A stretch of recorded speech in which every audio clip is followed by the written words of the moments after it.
Let me know when you're ready. Amen, amen. Well, now we're here for our last session. This is session 3. This is session 3. How many people have been enjoying the awesome teachings and classes so far? Amen. Amen, amen, amen. So we are teaching on redefining wealth, redefining wealth. So there's a lot of information that we're saying. So we would encourage everyone.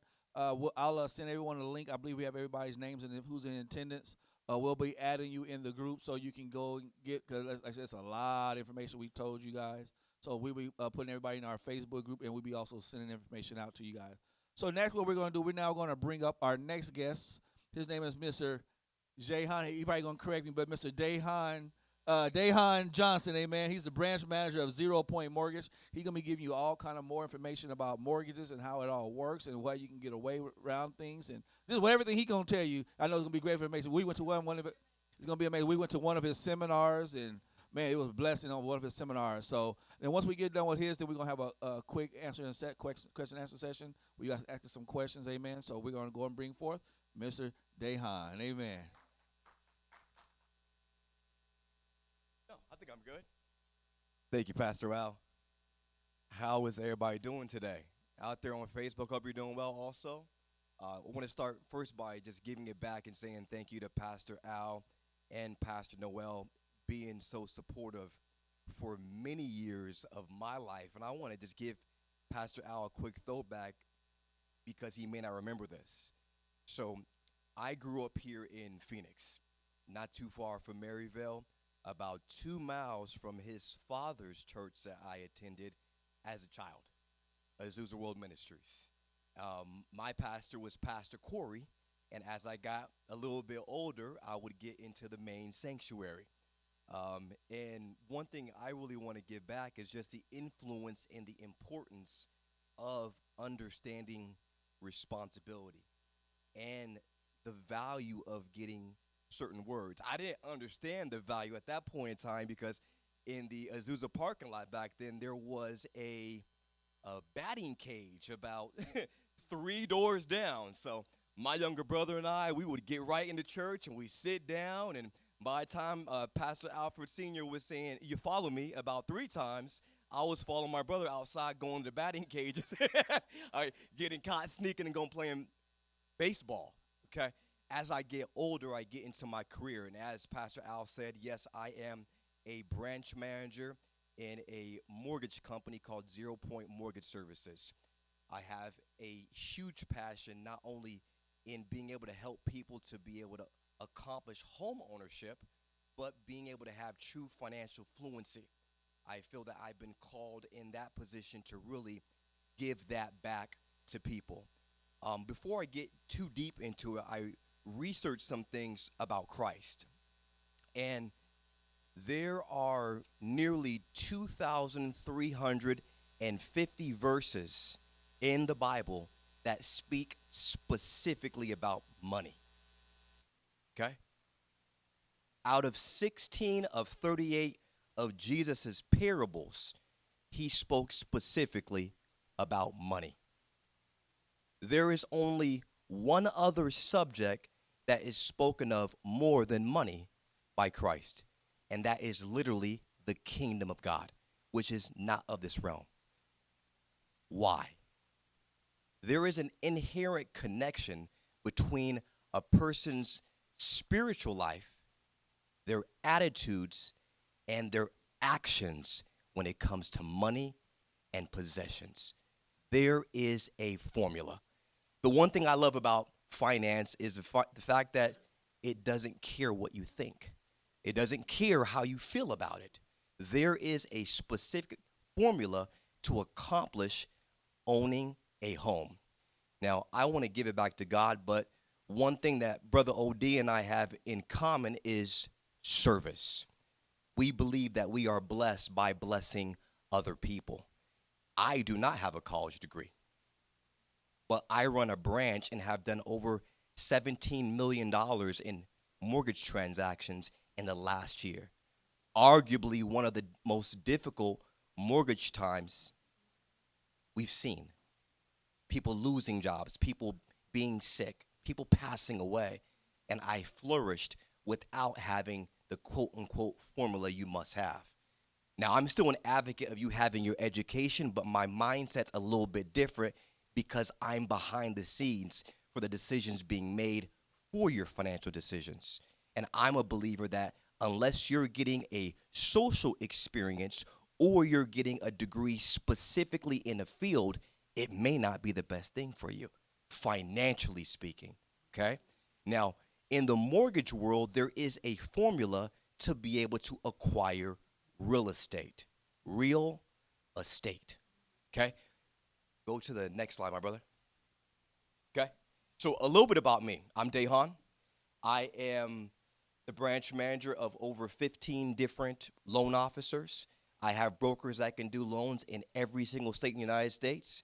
We can do any kind of mortgage you can imagine. Most people that think about mortgages, it's residential property, so a home that you own. But there's also triplexes, duplexes, multi-unit properties, commercial property, construction loans, land. There's so many things that you can do when it comes to real estate. And my play auntie, Miss Johnson back there, was asking, how can I buy a house and have no money? Well, that would be wholesale real estate.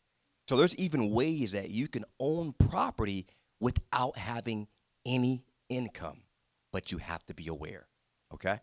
I am the father of 2 kids. My son's name is Legend. My daughter's name is Leilani. Been married for nearly 14 years, okay? So if you could go to the next slide. All right. When it comes to owning a property, you really have to have the proper keys. I will be covering the keys to getting your keys.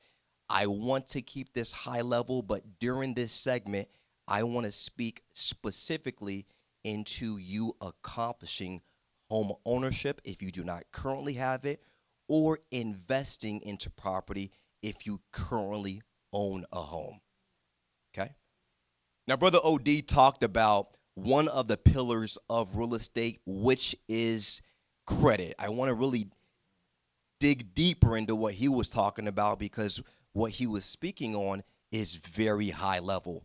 Going to annualcreditreport.com, myfico.com, freecreditreport.com are definitely some great resources to use to be able to monitor your credit. And you want to be doing that on a regular basis. I check my credit once a month.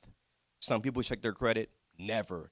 But you should be monitoring your credit, in my professional opinion, at least once every quarter. Once every 3 months, you should be reviewing what your credit is. If you bank with a big 5 bank, I call Bank of America, Wells Fargo, Chase, USAA, or any other PNC or credit union type of banking institution, most of these banks will give you a format to check your credit if you have a debit or credit card.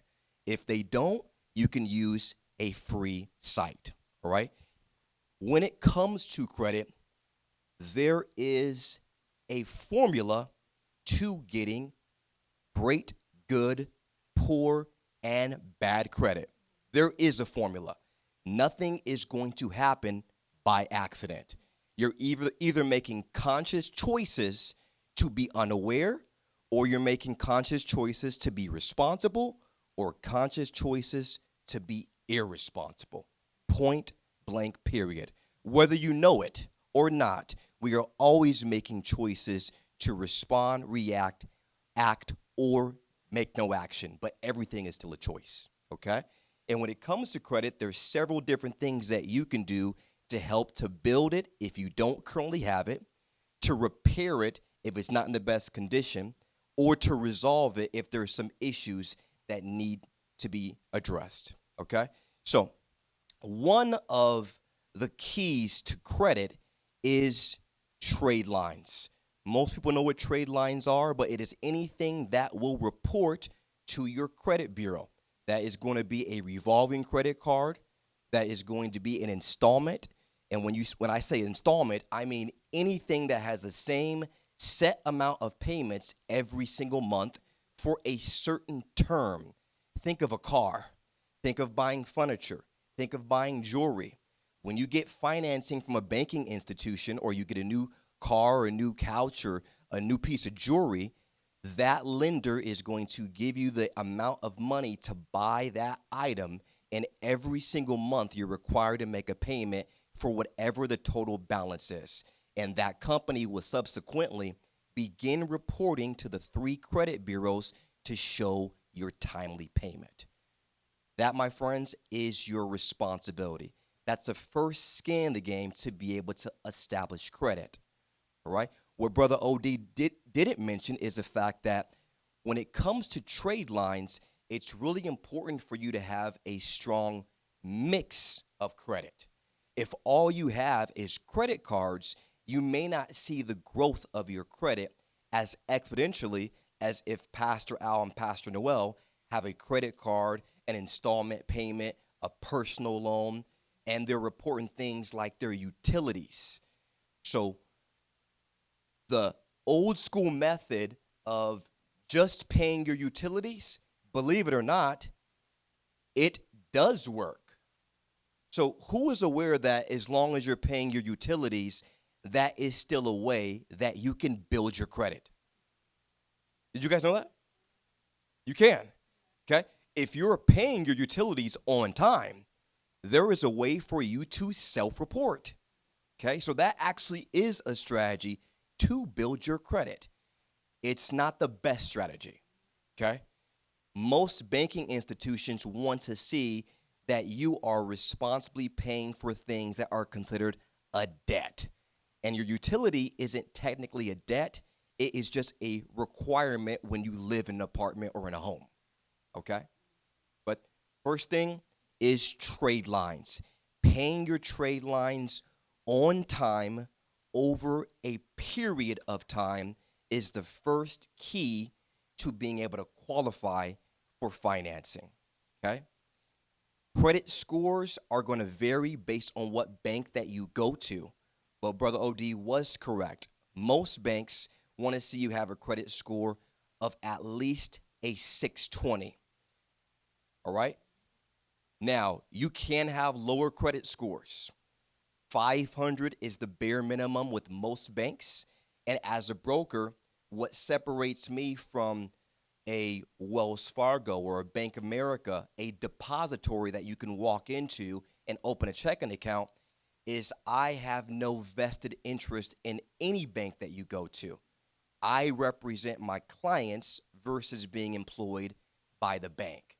I have over 40 different banks that I work with, and we can shop around for the situation that works best for you.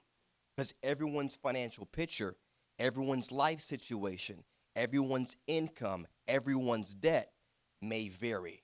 So it's important to work with an institution that can be catered towards your specific situation, okay? Now, if you do have a bank that's willing to play ball with you and you have a lower credit score, typically what they're going to ask for in the overlays that OD was talking about is money. That's the overlay. If you are going to be weak in an area of credit, they'll say, fine, I'll give you lending, but now you got to bring more skin in the game. Now you got to bring more money down than what the bare minimum requirement for your down would be, okay? So my strong suggestion, the very first pillar is being aware and building your credit, not only for yourself, but if you do have children, nieces, nephews, kids, grandkids, and you truly want to leave a legacy, which is our responsibility, there's ways you can help them. And the way that you can help them is being a authorized user. You don't even have to give them access to the card. You could literally add them onto your credit card, continue making your payment on time, and while they're in elementary school, junior high, high school, college, they're none the wiser that you are building credit for them, okay? But you should still be teaching those principles. That way they know how to do the work versus just reaping the benefits of your work. We want to teach them how to work as well, okay? So that's the first pillar of credit, trade lines, paying on time. Other pillar is going to be debt to income, okay? Most people understand when you're looking to get financing, the bank wants to see that you have the ability to pay. Point blank, period. We all have friends and family members that get into situations, and let's give an example. Let's say we had two cousins. One cousin, very responsible, always comes to family reunion, always has had a job, but they fell into hard times. They lost their job, and they have a flat tire, but they have a history of being responsible. If that cousin came to you and said, hey, cuz, look, flat tire right now, I don't have the funds, I really need your assistance, I just filled an application and found out that I'm getting hired next week, can I please borrow $400 to get this tire fixed so I can make it to and from work? Most of us, if we had it, we're going to feel much better in giving it to them, knowing that they have a history of being responsible. They have integrity, and they're doing the work to get employed. We'll provide them with that loan, or maybe even a gift. Now we got the other cousin here, okay? This one always late to functions, always has a reason why they boss don't understand them, always starting problems, jumping from job to job to job, always calling to borrow money. You never know where they might pop up. If you owe them $20, they shaking your hand like nothing happened, okay? If that same cousin asked you for $200 for their flat tire, you're probably going to be a little bit more hesitant to provide them with the loan. Think of that perspective when you think of debt to income and the way that underwriters make decisions. Most underwriters are not making decisions to approve loans. Most underwriters are making decisions to deny loans, to mitigate risk. That's their job. Their job is to punch holes in whatever story that you tell them, to verify income, to look at your assets, to understand how you can repay. Is there going to be any gaps? That's their job.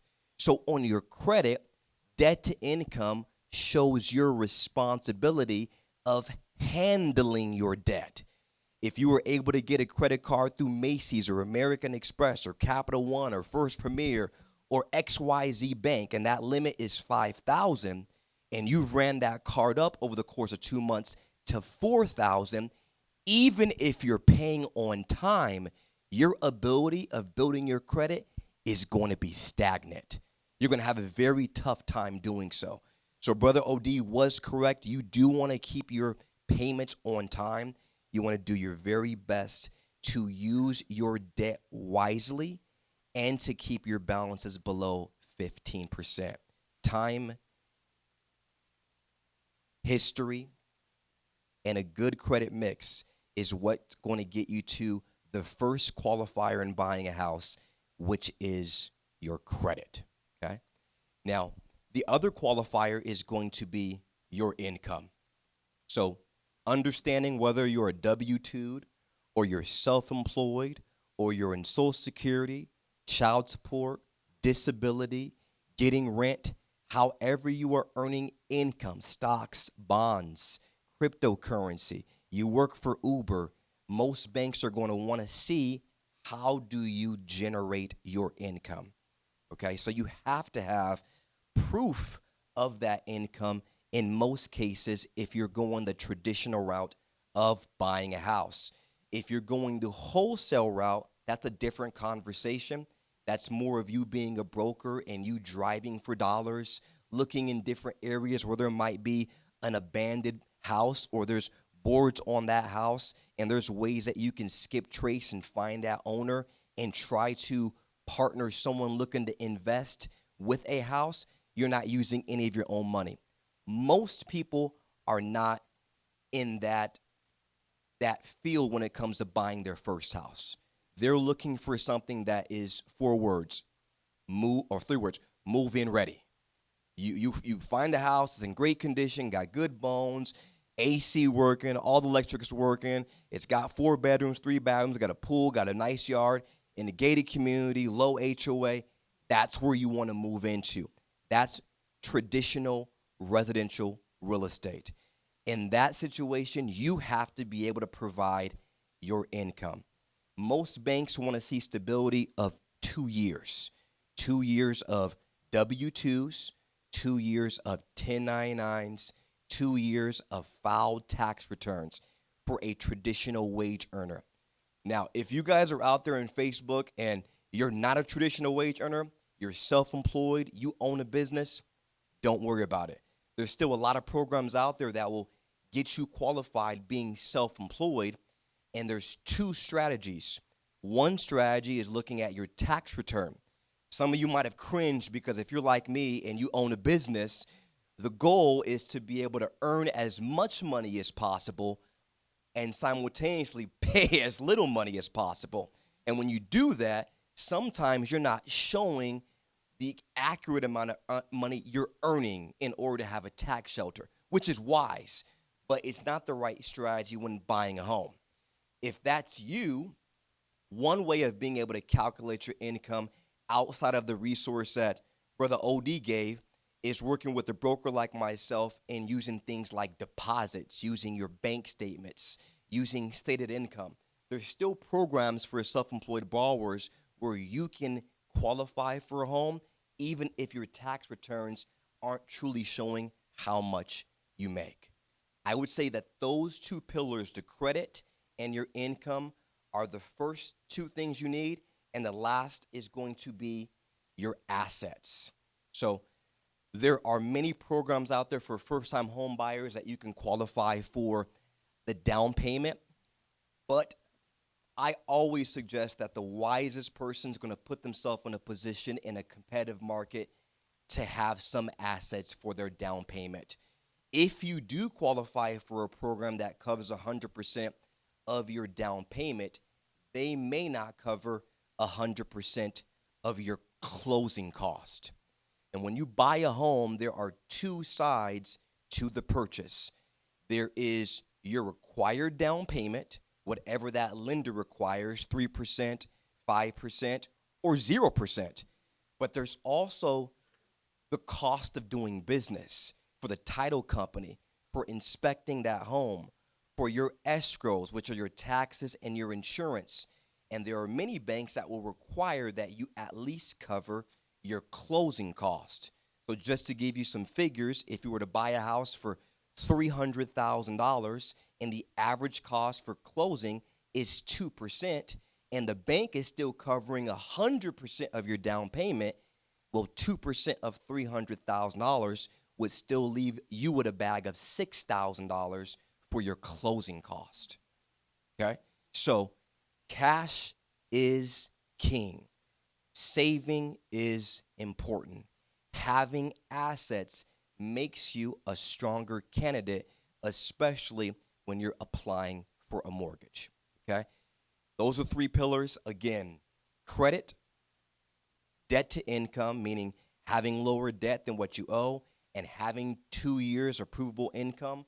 Last is going to be your assets. 3 keys. I have provided a 10-step process of buying a home. I want to cover it really high level, and for everyone out there, this may not be the sexiest thing talking about mortgages and qualifying for buying a home, but it truly is essential. Anyone that wants this slide that I put together, please put your email in the comments section. And everyone here today, I'm going to provide you with this PowerPoint presentation. I think it's very important that you have the blueprint and you know exactly what this process looks like, because it truly is a process. But we're going to go in 10 steps to truly understand what it looks like from the moment that you consider, hey, I want to own a home, to the very last day when you sign your papers and you get your keys. You guys good with that? Is that cool? All right, we cover 10 steps? Let's cover them, okay. So the very first step is going to be to save for a down payment. We just talked about that right now. Before you fill an application out, before you start looking at homes on Zillow and Realtor.com and getting your emotions all high and saying, I can picture myself pulling that driveway and running up the stairs and watching my Netflix or reading my Bible, before you do that, look at your bank account. Do you have the funds to close? What position are you in?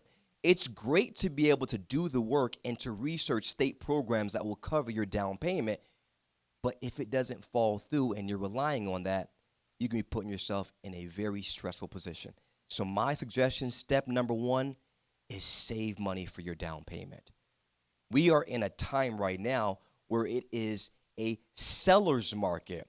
That means we have less inventory than the demand of people looking to buy the houses.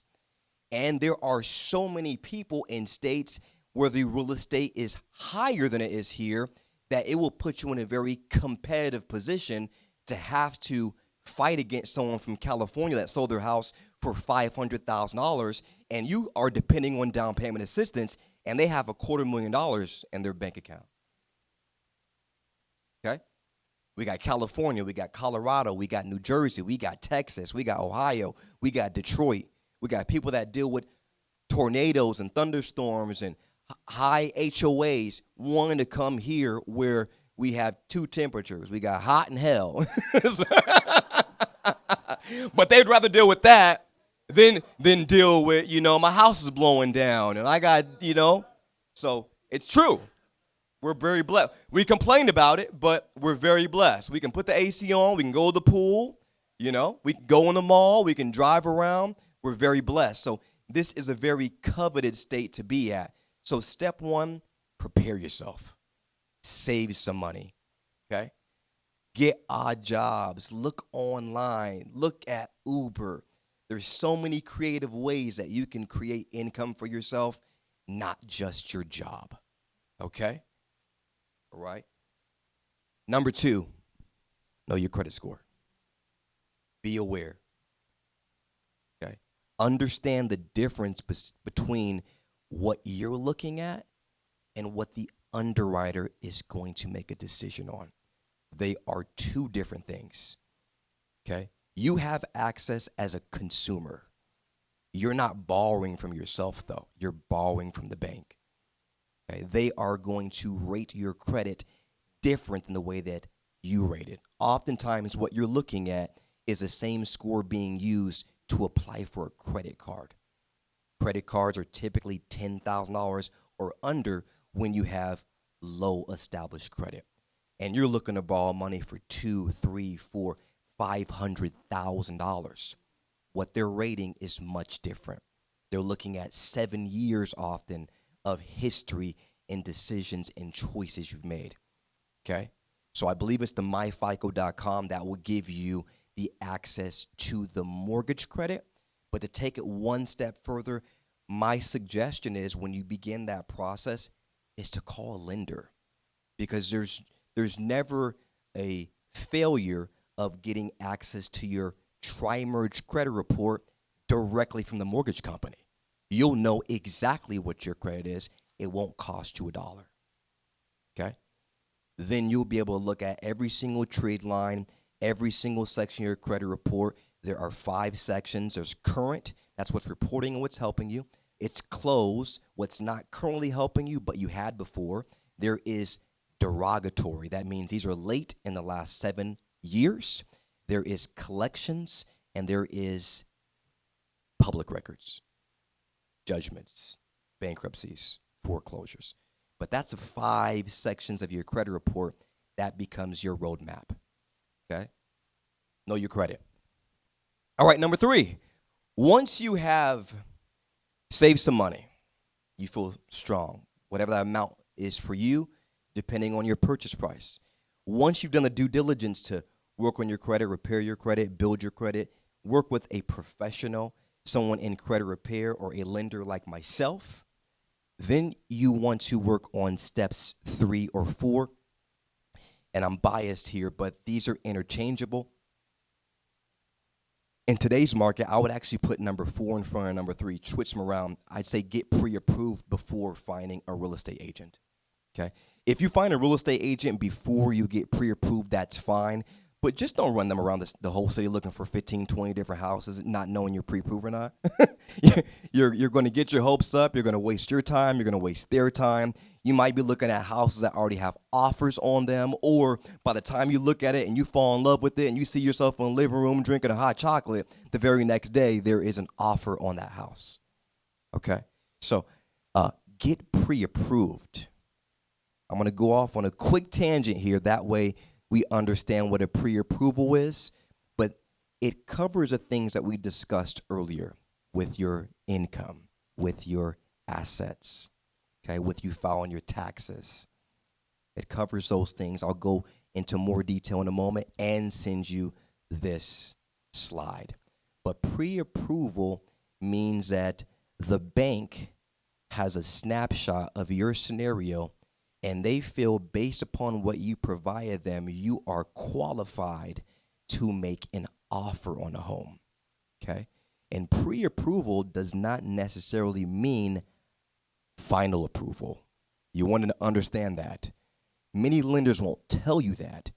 Pre-approval just means I've went to the lot, I've looked at the car, I feel reputable, it's from this car company, Honda or BMW or Tesla.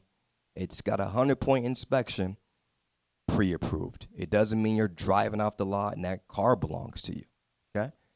But this begins the process to then hire a reputable real estate agent. And please, please interview lenders, interview real estate agents. We're still human beings, okay? We're still fallible. We still make mistakes. We're just like you, but we are professionals. And it's our goal and it's our aim to truly be fiduciaries to an extent and make sure that we're representing you based upon what you're looking to accomplish. Look for their experience, look for what area that they specialize in and what would separate them from a different realtor, what the overall cost to you is going to be. There will be a cost associated, typically built into your loan, okay?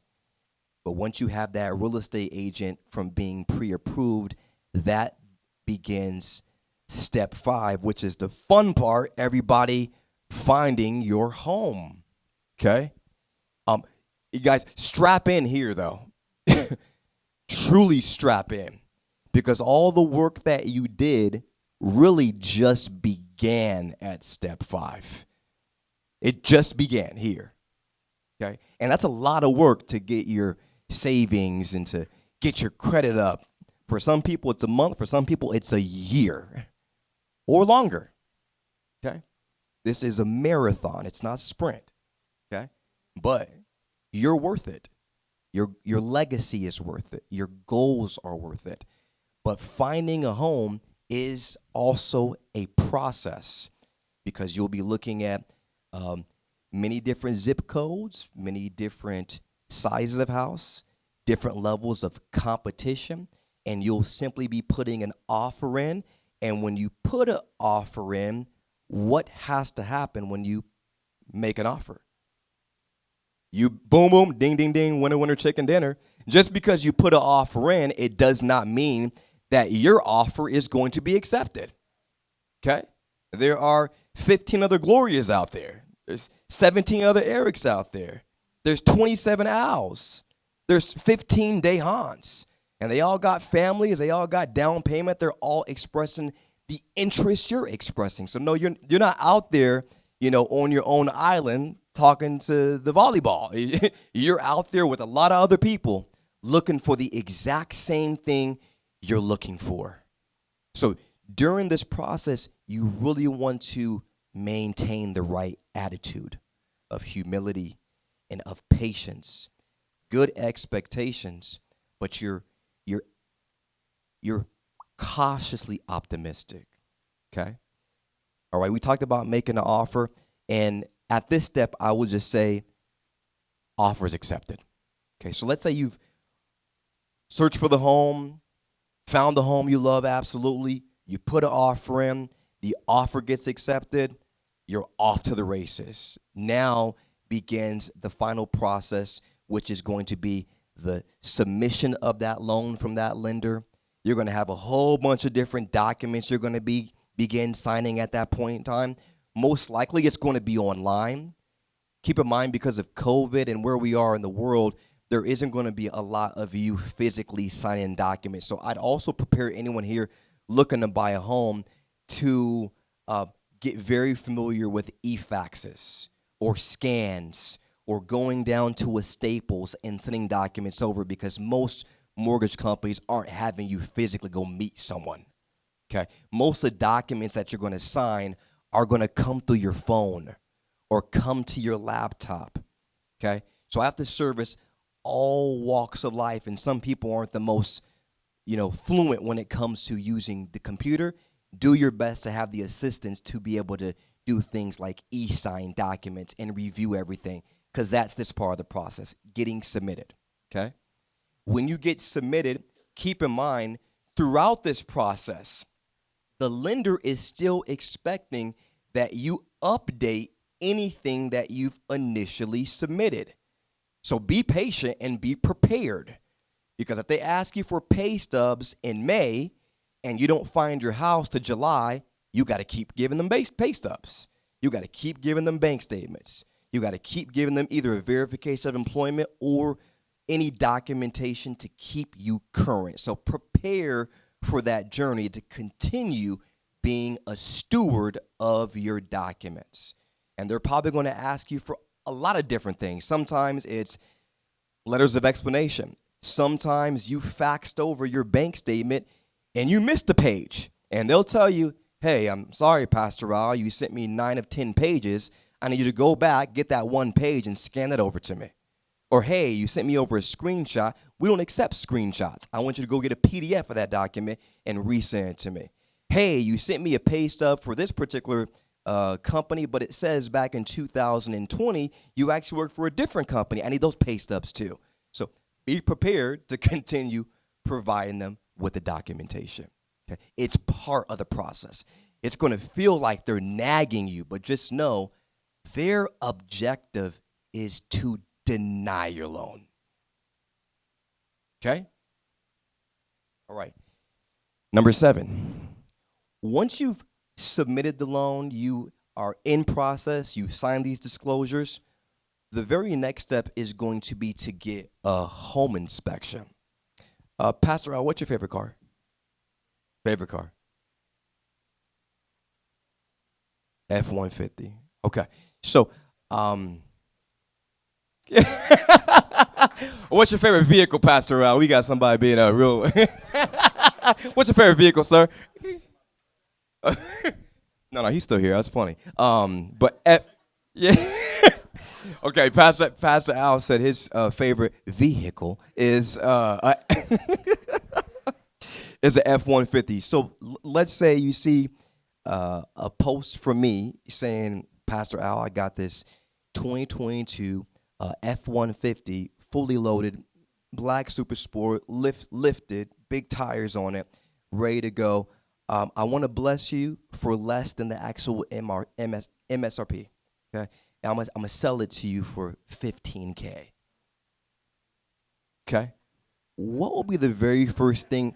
What will be the first thing that you do before buying that truck? Okay, what's the second thing that you would do? What's the third thing you would do? Right, you better believe it. And so, besides him checking it out, are you a mechanic? No. Would you have a mechanic look at that truck? Why? You have no idea what condition it's in. It's your favorite car, right? Souped up, right? Exactly what you're looking for. Affordable, right? But you're still going to do your due diligence. Same thing with your house. So if you see a house is in perfect condition, on the outside, you walk in, hardwood floors, it got the fans, it got the sliding glass door, it got a half-acre lot in the back. I mean, it's perfect. You still have to get that home inspected to protect you and everyone moving in that house or might visit that home. There could be electric issues, there could be foundation issues going on, there could be mold, there could be asbestos. You have no idea how the previous owner took care of that home. And you also have no idea what due diligence the builder put into that home, even if it's brand new. Okay? So you have to get an inspection of that house to protect yourself. And you'll get a document back once the inspection's complete called a Benzer. Okay? And that Benzer is going to have a complete list of everything that you never imagined that could go in and out of the interior and exterior of a home. You got a huge education, probably about 50 pages of things being inspected on the inside and the outside of that home. And during that time, while you are in process, you're going to get to a segue, because perhaps it's in perfect condition, but perhaps the home needs repairs. And that's when you have the opportunity of going back to the negotiating table of the offer that was already accepted and saying, hey, look, bruh, I agreed to the $300,000 in this condition, but your home came back and the sliding glass door has a wedge in it. It don't totally close. And there's a foundation in the backyard issue going on. And I got to get the electricity fixed on at least 5 of the outlets. And there is an issue with the fans not working. Are you willing to reduce the price, or are you willing to provide me with some seller concessions to cover my closing cost? Okay? So there's ways during this process that home may be reduced, may be repaired. You may get some seller concessions to cover closing costs. Or let's say I was offering that truck to you, come to find out it's a lemon. There's no alternator in the car at all. The engine was from a Fisher Price. What do, Pastor Al? You letting it go. Sometimes the things that we think that we love are not what's best for us. And we want to prepare for that too during this process, okay? But we are all hoping and expecting the best. So as long as the inspection comes back, it's in good condition. After you get the inspection, let's say that car was in perfect condition. What will be a good thing for you to do with that transaction you did with me? You bought the car 2022. Bought the truck. I'm sorry, brother. Bought the truck. Bought the truck 2022. Brand new. You know what it's worth. I sold it to you for $15,000. What would you do? That would be one thing, but one good thing would be find out what it's worth. Take advantage of what the economic part is. So we not only need to have this home inspected, but just like at Barrett-Jackson, if they're going to sell a car, 1967 Shelby Mustang GT 500, 12,000 miles, 700 horsepower, I want to know, what's this car worth? The same thing with the house. I want to find out if Meet Joe Black is selling me the house for $350. I want to get it appraised to make sure it's worth $350 or more. Okay? It's economics. Okay? This is about making wise decisions, because if you move purely off emotion, maybe it looks good, but it isn't good. Okay? And we're in a time right now where value is so subjective. Subjective, okay? Because you can have a home that's being sold for $400,000, and the market dictates the value is $380,000. But people are so emotionally driven or desperate that they'll make a decision to buy a home that isn't worth the value it's being sold for. Okay? And these are questions you have to ask yourself is, how bad do you want it? Are you going to see value if you make that decision? Is that the wisest decision in the long run? Sometimes it is. Sometimes it's not. Okay? And that's where discernment comes into play. All right? And also the right research. Discernment's one thing, but I'm a big numbers guy. I'm big into look at the markets and looking at what's actually going on in neighborhoods, and you can project with with education, with actual facts. Okay. After you get the appraisal done and the appraisal comes back, as long as the value is there, by that time the lender has buttoned everything up. They've checked your employment. They've reviewed your taxes. They've calculated your income. They've made sure that you have the funds available for your down payment. They're going to do all these things. So before we get to you guys closing the loan, I want to talk about some things that you definitely do not want to do while you're in this process, because the responsibility matters the entire time. You do not want to quit your job while you're in the process of buying a home. And you are laughing right now, but this has happened. You do not want to make any large purchases while you are in the process of buying a home, particularly with the credit card. Why is that, Pastor Noel?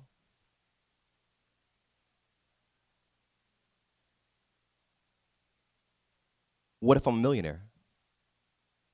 If I'm a millionaire, it doesn't.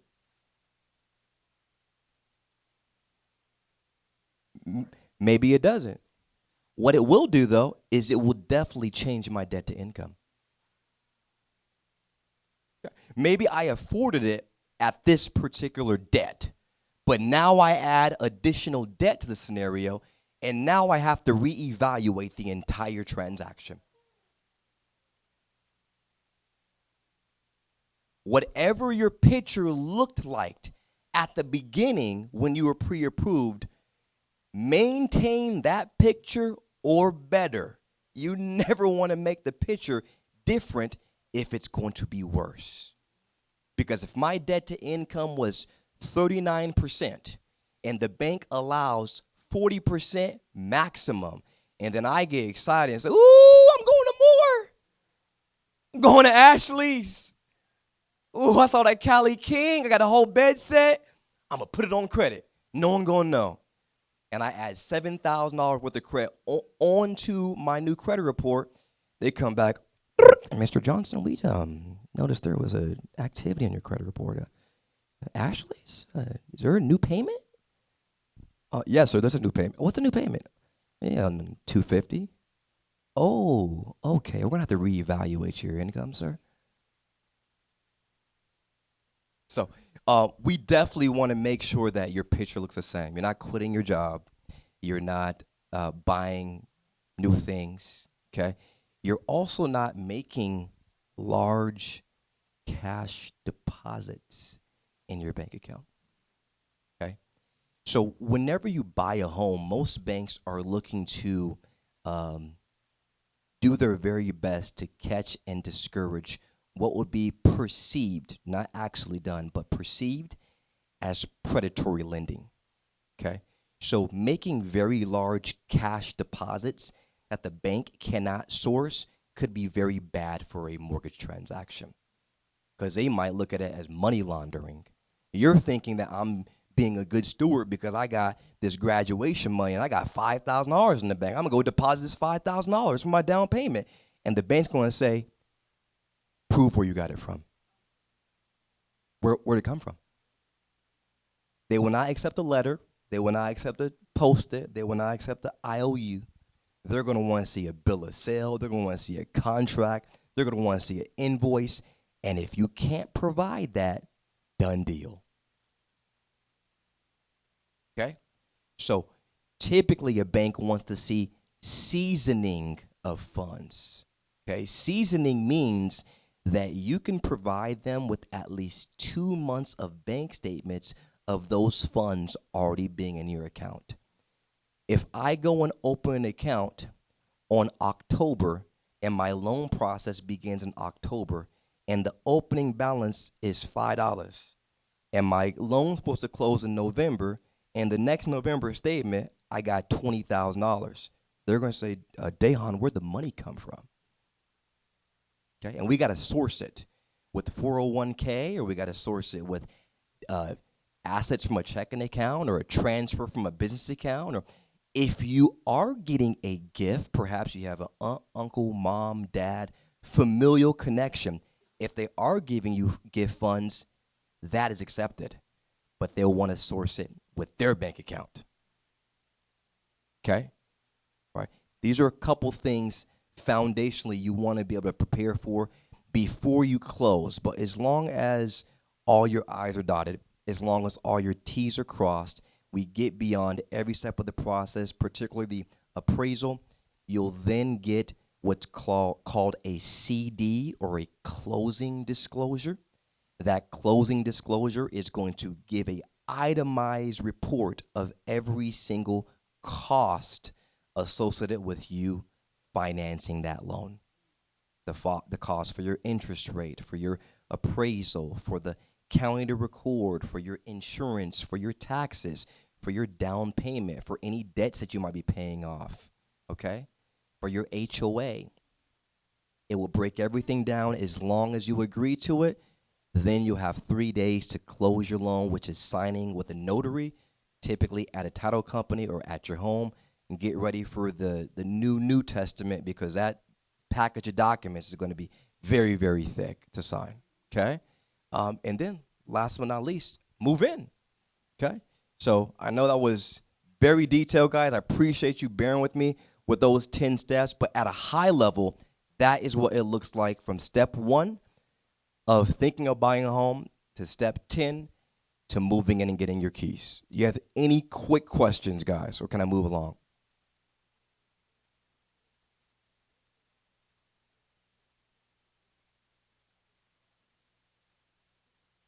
That's a great question, Auntie. Miss Johnson asked, do you have to have 20% down to purchase a home? The answer is potentially. I won't say no. So how many people, again, in this room currently own a home? Okay. So for everyone that raised their hand, unless you're buying a home above and beyond your existing property that you are not going to rent, and it is not going to be further than 50 miles from your home, the answer is yes, because technically that's an investment property for someone that owns a home.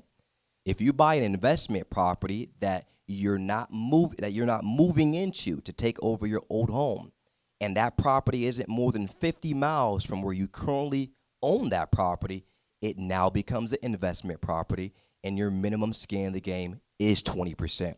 But what I think you're asking is if you're a first-time home buyer. That answer is no, okay? If you're looking to buy a home as your very first time, the misconception is you're going to have 20%. That is absolutely false. You can buy a home for as little as 0, okay? If, again, big if you qualify. I'm here not to be a Debbie Downer. I'm here to give you guys the empirical facts. Like, it's all these things have an asterisk of qualification. Such as anything in life, we have to meet certain guidelines, okay? But yes, you can buy a home for under 20%. In most cases, I'd say prepare for 3 to 5% down payment. That is about the norm for most people. If you take the time, you can find state-sponsored or mortgage-sponsored companies that will provide you with 100% down payment assistance. The biggest difference is, in my industry, when you go that route, there are also pros and cons to taking advantage of down payment assistance, okay? Everything that glitters isn't gold, okay?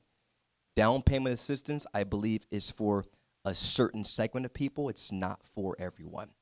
Down payment assistance is like a Libra scales. On one side, you're going to save a whole lot of money for your down payment. On the other side, you're going to have a higher interest rate.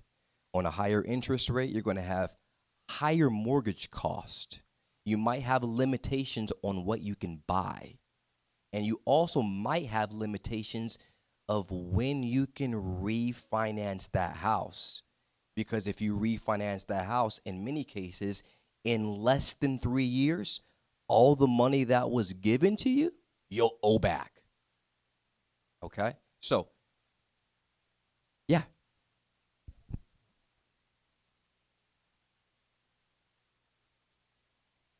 If there are, I'm unaware of them. That's typically the skin of the game regardless to where you go.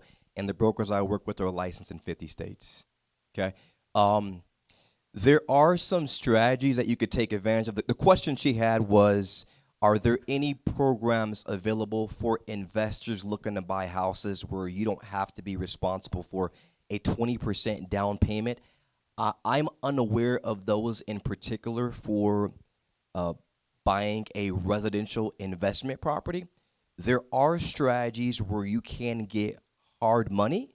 Okay, hard money is a different type of financing where you can buy a property, they'll finance the property for you, but it's typically a short-term loan at a higher interest rate, and the goal with that is typically to then secure longer-term financing or to flip the property, to resell it.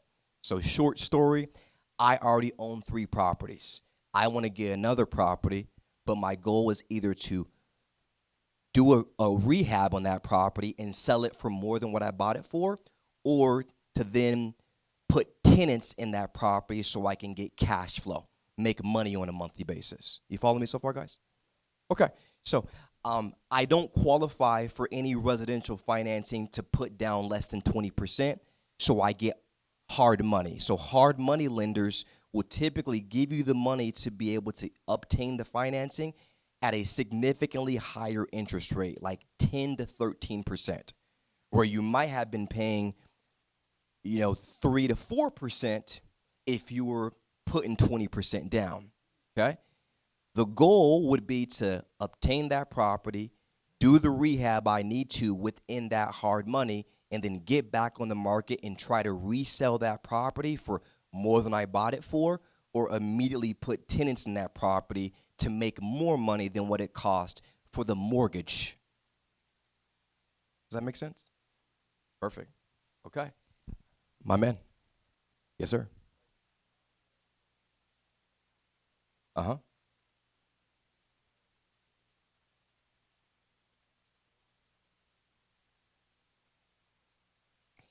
If you are looking to circumvent having to put down 20%, yes.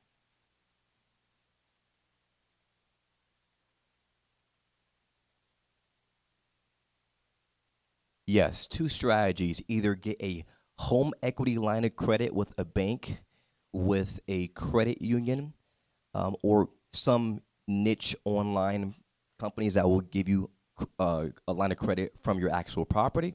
Or you can go the route traditionally of refinancing that home for the purpose of pulling cash out. You pull cash out, you use that cash to buy another property. Don't want to dig too deep here, but what's your marital status? You married? No, okay. So for anyone that has a spouse, there's another trick of the trade to be able to get around this as well. What my wife and I employ. We bought our first house, I want to say, in 2012. At that point in time, my wife was not in a position to qualify based on her credit, even though she had good income. So I qualified with both my credit and my income and bought the first house.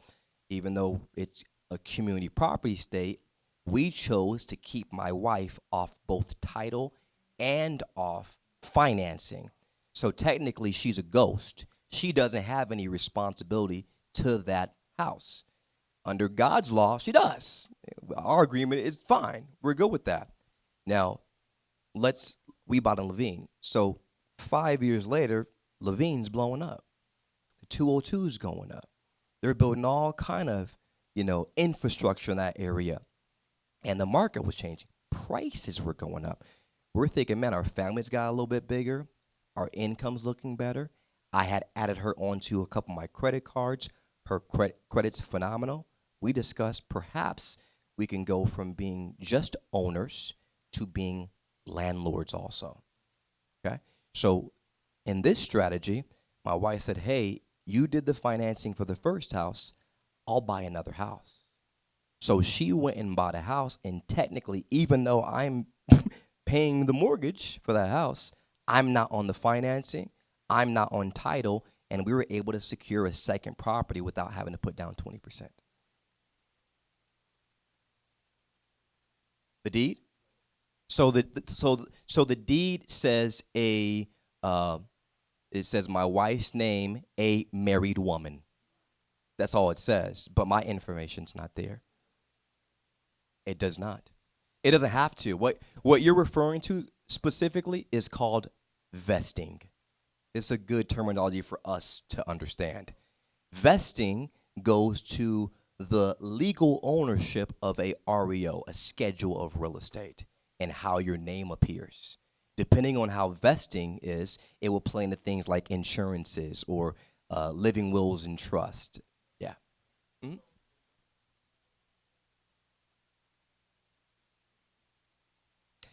No matter what you do in 9 states of the union, it's community property. Whether you put solo or separate, it doesn't matter. Yeah. Logistic, I mean, this is something Brother OD can go into way more than me, but I know this. Arizona, for sure, is a community property state. You can try to hoodwink the recorder, but it doesn't matter. If she takes it or you take it to litigation, there's nothing you can do. It's the way that the laws are governed here. It's community property state.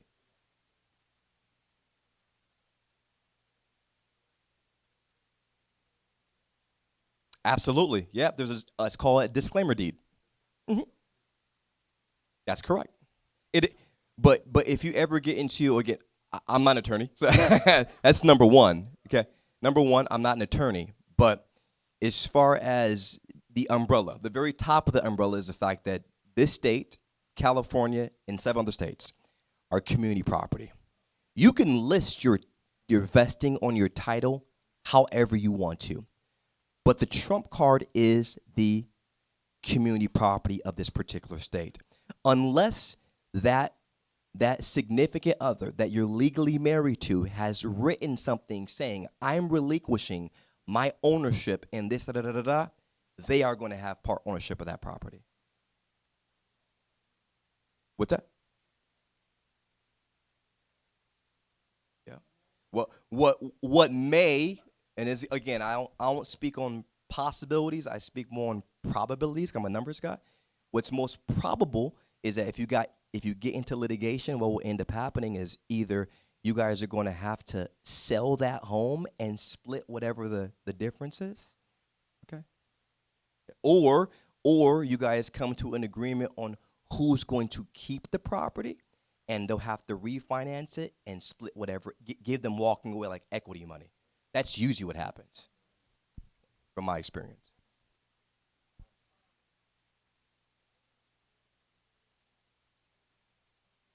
That's correct. That's a good point. So most banking organizations are going to have a loan limit. Okay, loan limits are built by the county that you're in, though. So it's not a banking thing in most cases. It's based on that county. And you can go online and look at FHA conforming and VA loan limits, and it will tell you what the limits, like the ceiling that a bank will loan to you. If you start going above those loan limits, you begin getting into like jumbo products, so much larger loans. What you're speaking on is a minimum threshold of like what's the minimum that a bank will lend to you. Typically, that number is 50,000. So if your loan is less than 50,000, God bless you. That's an amazing place to be. You've almost won the race, but they're not going to refinance, unfortunately. Yeah, so you're going to be in a position where you have to cover whatever the existing mortgage is based on the last refinance or financing structure you did.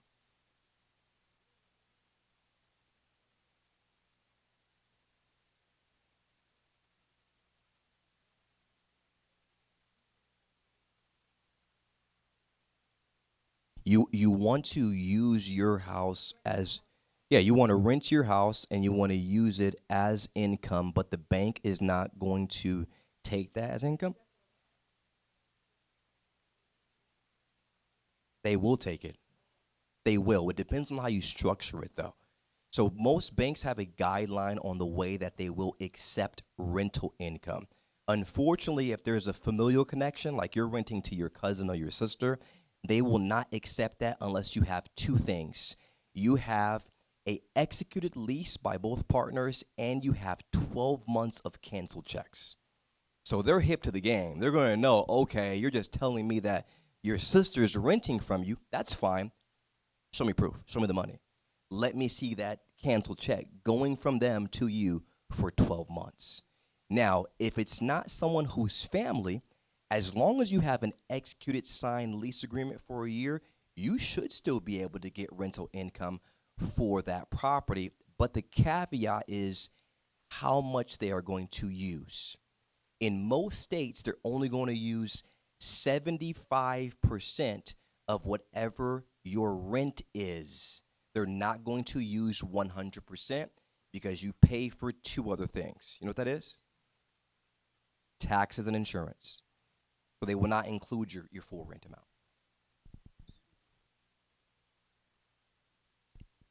Yes.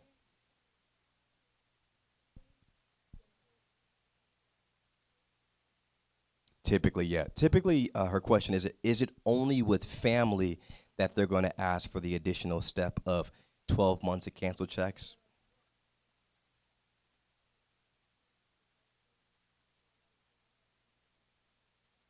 It depends. It depends. It depends on how it's going in. So, um, if it's going in with pure cash, probably no, because there's no way for them to track where the cash is coming from.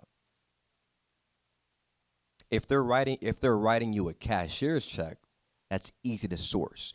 Everyone always remember when it comes to transactions, particularly with money, the bank is going to always ask for a paper trail. They'll always ask for that. If they ask where'd it come from and you can't give them a good answer, the answer will inevitably be denied. Yes, ma'am. Not the way I think you're thinking. Unfortunately, I'd say before 2008, before the mortgage crash, you could do what's called ninja loans. It's like no income, no job or assets. You could literally write on a napkin, my name is Dehan, I work for McDonald's, I make $200,000 a year. I say, okay, great, approved. They don't do it anymore. So the way that it works is they will typically look at the deposits of your bank statement. So they'll require you to provide them with 12 to 24 months of whatever depository account you have, B of A, Charles Schwab, Chase, Bank of America, and they will tally up every single deposit that you have, particularly cash deposits, and they will use 50% of your deposits to be able to calculate income. So all my Uber girls and guys out there, all the people that do hair, all the people that sell clothes, all the people that have their own independent businesses, as long as you're doing significantly large cash deposits, if you don't have the income showing on your taxes, there's still a way to get it done. Cool? Yes.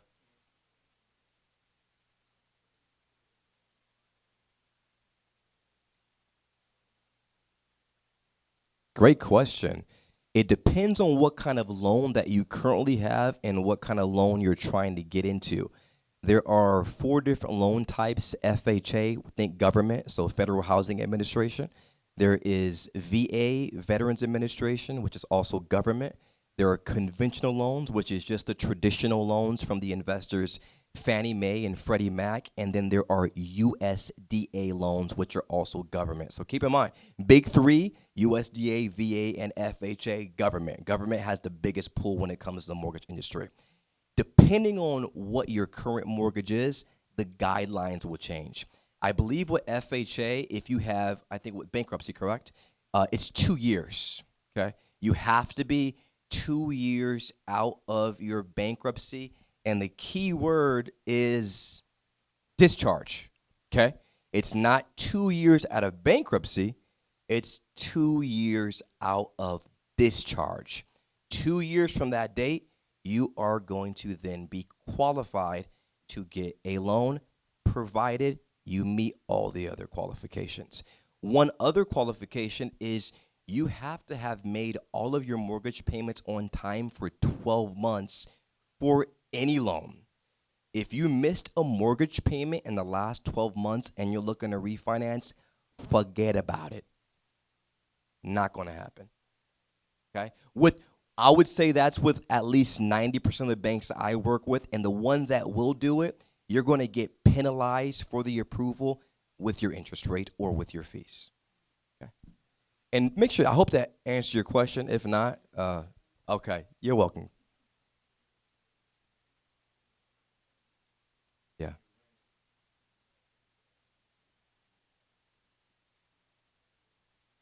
Is your rental payments part of your payment history? Y- for credit? Yes, if whatever rental company you're working with can provide that information to the bureau. And I've seen that many times where someone's rent is showing up on their credit report. And that's a way for you to be. You typically have to request it. Okay? Most rental companies, particularly if they're an individual. So if I'm an investor and I own a property and you're renting to me, it's not my responsibility to report to the credit bureau. I'm not a creditor. I'm an owner. Okay? A little bit different than if I was a CEO for More Furniture and you got some financing for me. I'm now a creditor. I have to report, good, bad, or indifferent. Okay? But if you request, hey, can you report my on-time rental payment to my credit bureau? Most will say yes. Okay? And I want to follow up my answer to the young queen. I'm not sure if I told you the guideline for both. So FHA is 2 years, but if you are in a conventional loan, it's going to be 4 years. 4. So check your mortgage type. Okay, 4 years from discharge. What's up, Raphael? Oh, come on, man. Auntie, what's up?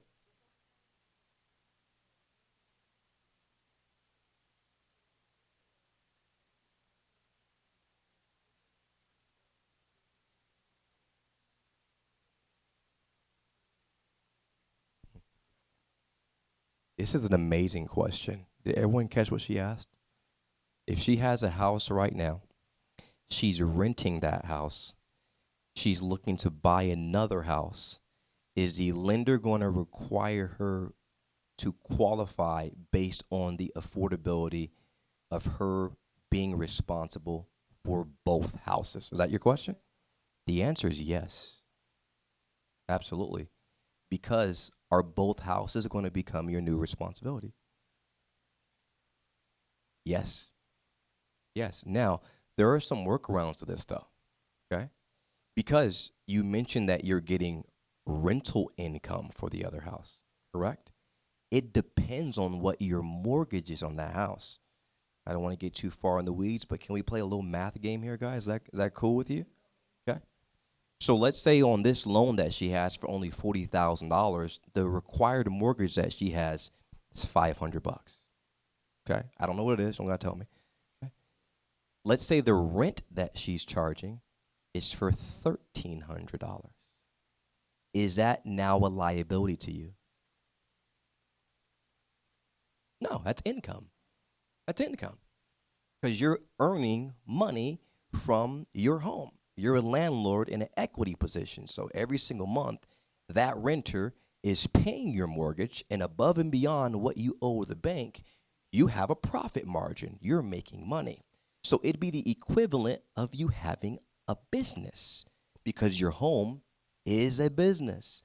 Your business has doors like another business does.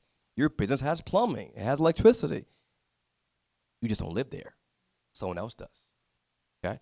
Now, what they're going to use is the income that you receive for that rental and any other income that you can prove to qualify for the next home. Because your old home is a liability. Your old home is a income machine. That make sense? Cool. Honorable OD. What's up?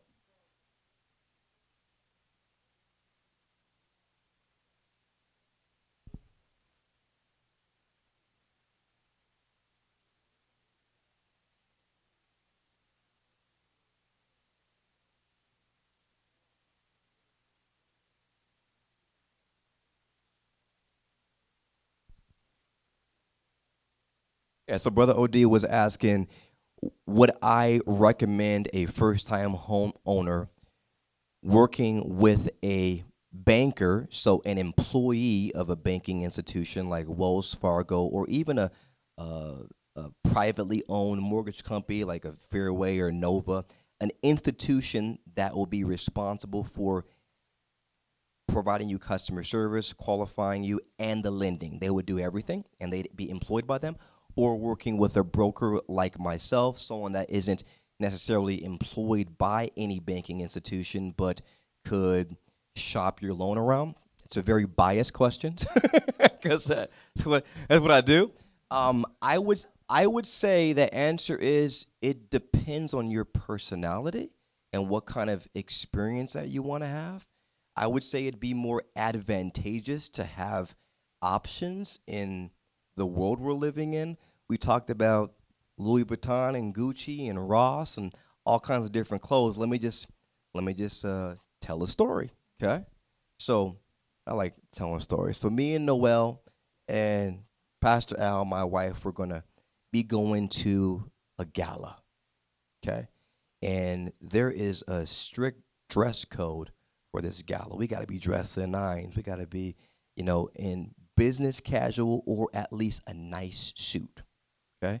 And me and Al say, hey, look, brother, I know you're going to be clean, but you can't outdo me. So just make sure you know I'm going to come clean. I'm like, brother Al, I ain't studying you. I'm going to be looking clean too. I was like, okay, I'll see you on that day. So we both go shopping. The event's on Friday. We go shopping Thursday. Brother Al says, hey, I'm going to go right to Louis Vuitton and I'm going to just go and kill it. He walks in there. They got phenomenal options. He sees the price point. He's like, man, this is great. I'm going to get this Louis Vuitton suit. Guess what he wants? I go into Scottsdale Fashion. And I'm like, man, I know I'm gonna look fly, but I can't have Pastor Al outdo me. I go into Louis Vuitton, like the outfits. They don't quite have what I'm looking for. I leave from there. I go to Zara. Okay, cool little price point, nice look. Don't like it. Go over to Armani. Say, man, this is dope. I'm getting this from Armani. I tell that story to tell this. The difference in those experiences are Pastor Al went into a brick and mortar Louis Vuitton store. He got what he was looking for, had a cool experience. But if that Louis Vuitton store did not have what he was looking for, he'd have to leave that store and go somewhere else. Does that make sense? Okay. Me, I went into Scottsdale Fashion Square. I had options of the entire mall. I had more places to go, different customer experiences, different price points in the same mall without having to leave. That's the equivalent of you working with a broker.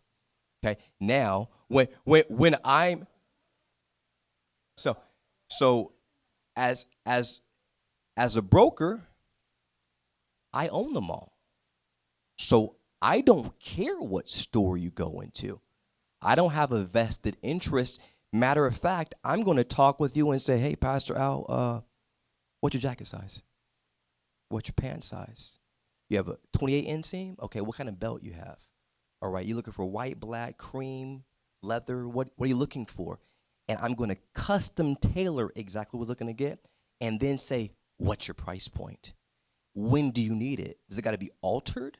Who are you going to be going with? Who's all involved in this purchase? And I can point him right to the correct place, okay? He had to go deal with someone that was an employee of Louis Vuitton. You please buy this belt. I mean, because my commission depends on you buying in here. With me, who I am representing isn't the mall. It's his goals. So, yeah.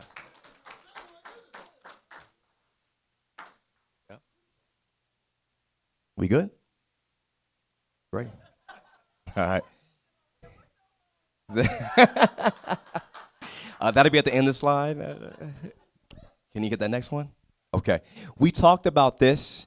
I'm going to cover it real high level, just a very, very bottom. There is a difference between you being pre-qualified and you being pre-approved. Pre-qualified means you have the ability of going out there and actually shopping for a home and putting an offer in. Pre-approved means the bank has actually given you an approval for the loan itself. That's the biggest difference.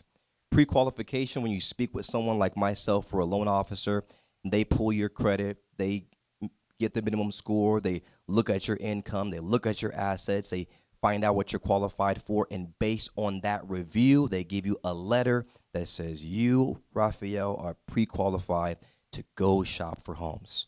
Pre-approval is when you do all that work and then you submit it to an underwriter, and the underwriter reviews everything, and they say, based on this information, Raphael's pre-approved. All he has to do is find the house and make sure nothing changes in this process and do a verification of employment, an appraisal, an inspection. His loan's done. Okay, that's the difference in pre-qualification and pre-approval. All right? Information you will need. So 4 different pillars: strong credit. Okay?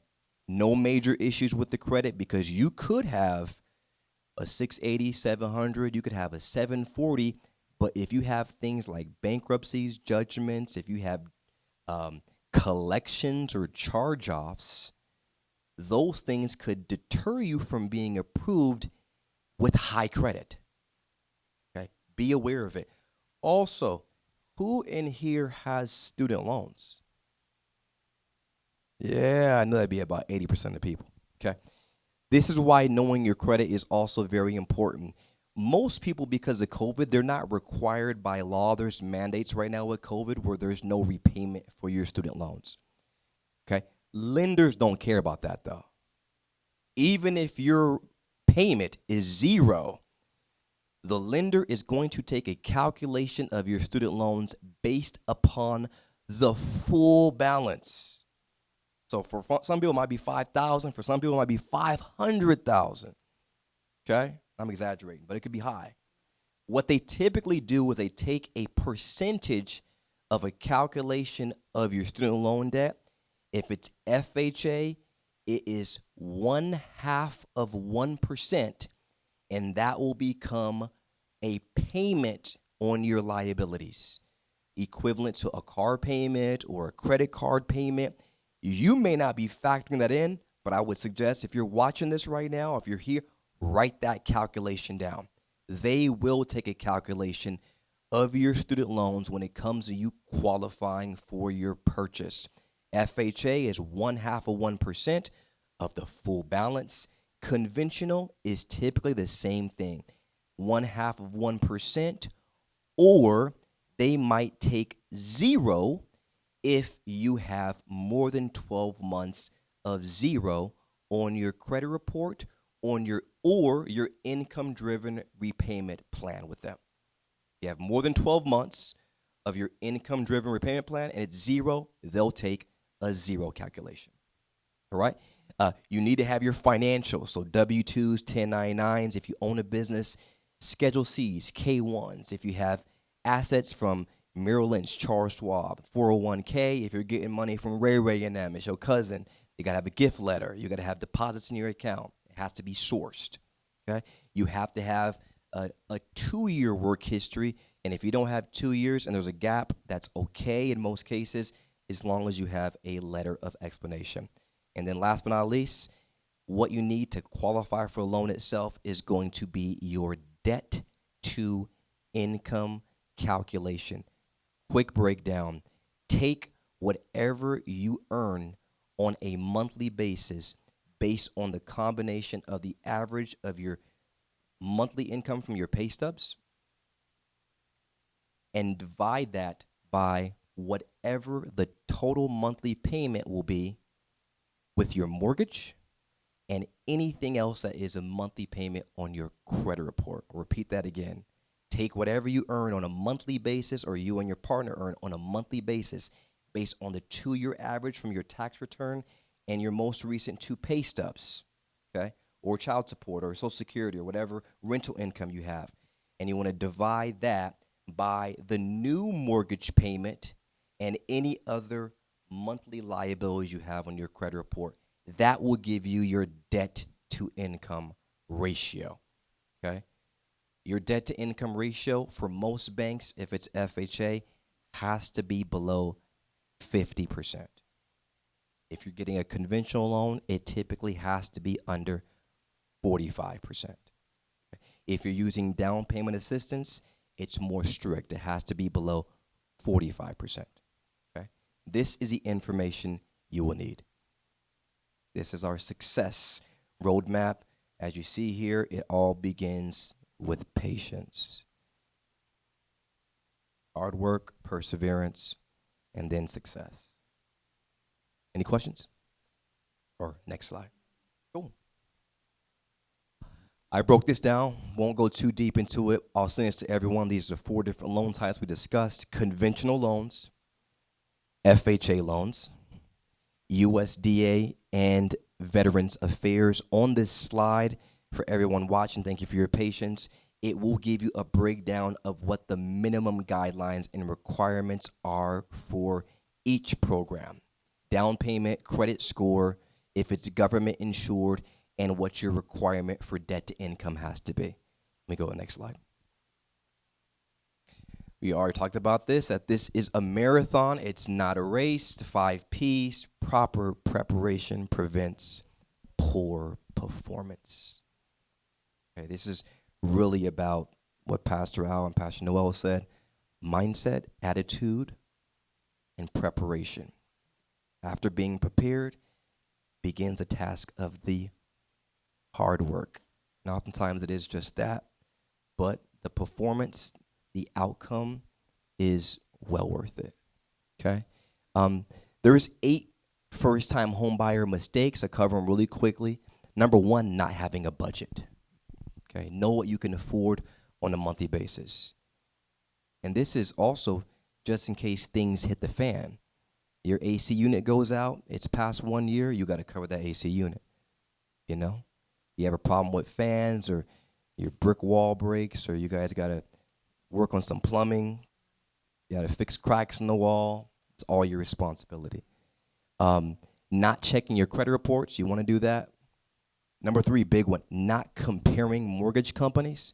Is why working with a broker is very advantageous, because we can simultaneously compare 5 different banks all at one time, and I can be the Chipotle of mortgage lenders. You say, hey, I want to go with them. I like more guacamole than sour cream on my burrito. Okay? Then number 4 is a big one too. It's becoming emotionally attached to a home. Okay?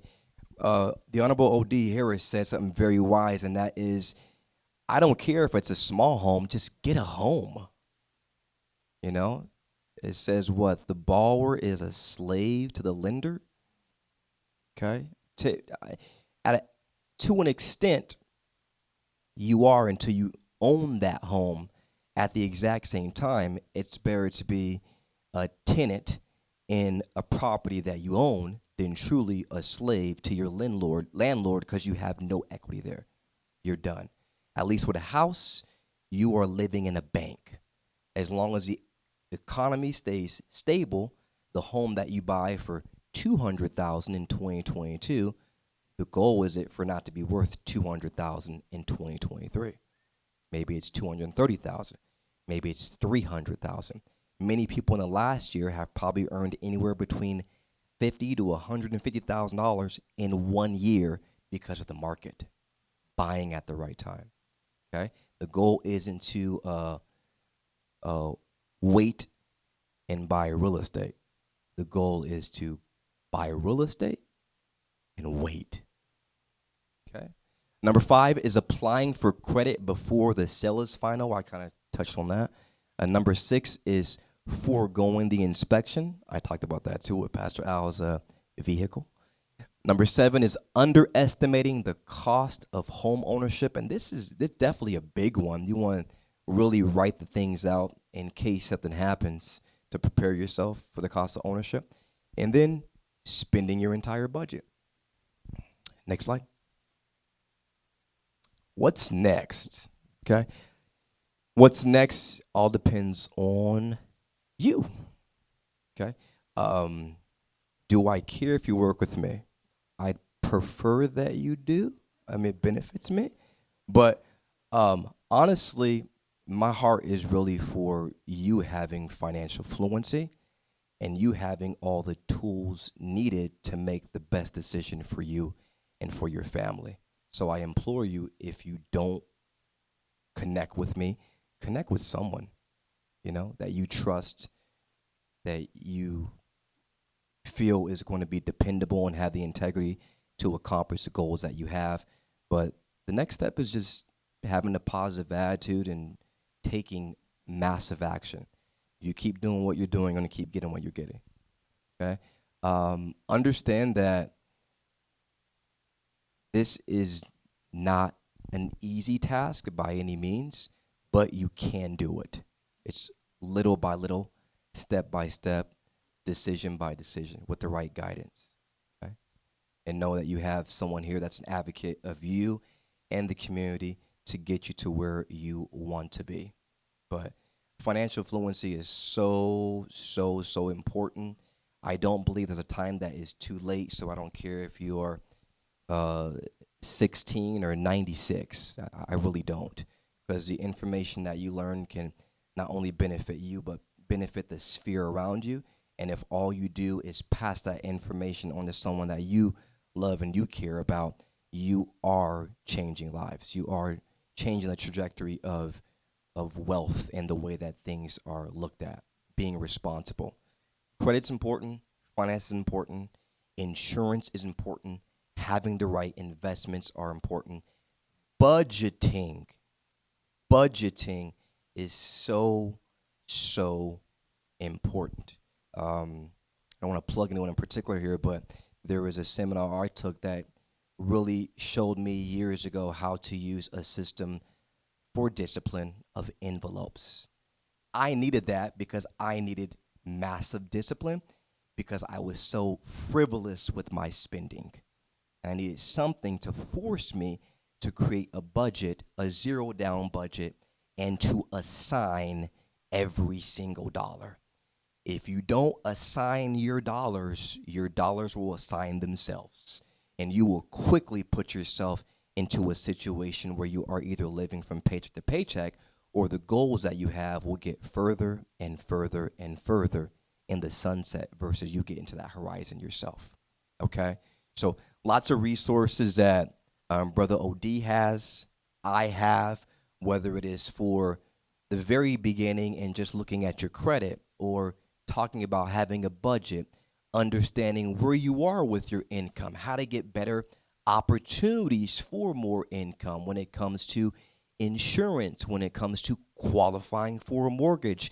If you already have a property, looking at possibly refinancing your home, pulling cash out to become an investor, to start a business. Okay? There are strategies for every step in the spectrum, and wherever you are, it doesn't matter. Just plug into us. Appreciate you guys. Love you guys. Pass out, Pastor Noel. Y'all have a good one. Day on. All right, thank you, sir. Thank you. Appreciate you. So myself and Pastor Noel, we just wanted to say thank you for OD Harris. Oh, OD, just 5 minutes, 'cause I know you're a preacher. He wanted to talk about Bitcoin. Those people want to know something about Bitcoin. Can you give him a quick rundown about Bitcoin real quick? So it's Bitcoin. You'll find out. It's real good. Come and talk up. Come on over here real quick. Amen. Bitcoin is the new financial thing that's going on. So a lot of people are asking questions on that. So you can go ahead and give them a rundown. Oh yeah, absolutely. So he's saying Bitcoin. Yeah, Bitcoin is cryptocurrency, and cryptocurrency is a new wave of income stream that's coming in. And you can actually literally go online right now. You can just type in cryptocurrency, because now they're starting to buy real estate through virtual reality. So I don't know if you guys seen, they have gargles now where you can kind of like you're doing virtual reality. Well, once you start getting into cryptocurrency, you can actually go in virtual reality and buy real estate. So that way now, when you're in your emotions, you can get your own cryptocurrency in your name. And the way you add value to it is you attach it to something that you're doing. Like, for instance, this church, we can go out and get $10 million in virtual currency. It's just virtual currency, right?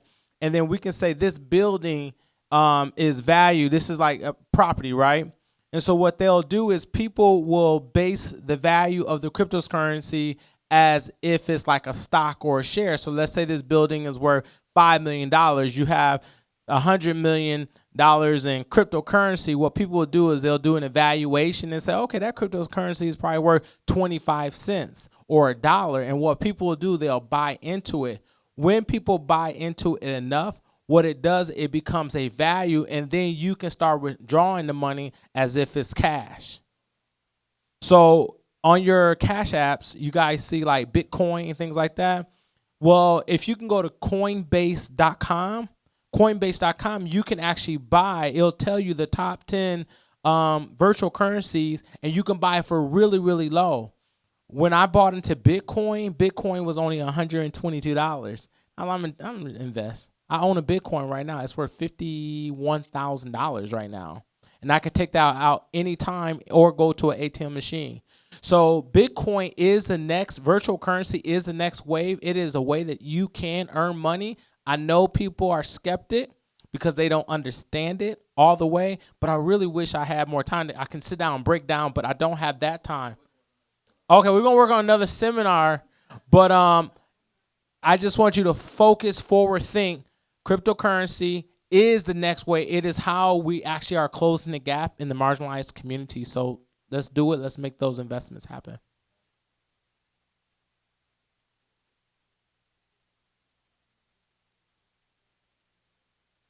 Well, currently the top coin is Bitcoin. That's the top coin right now. That's the one that you hear about all the time. But I wanted you to go to Coinbase.com.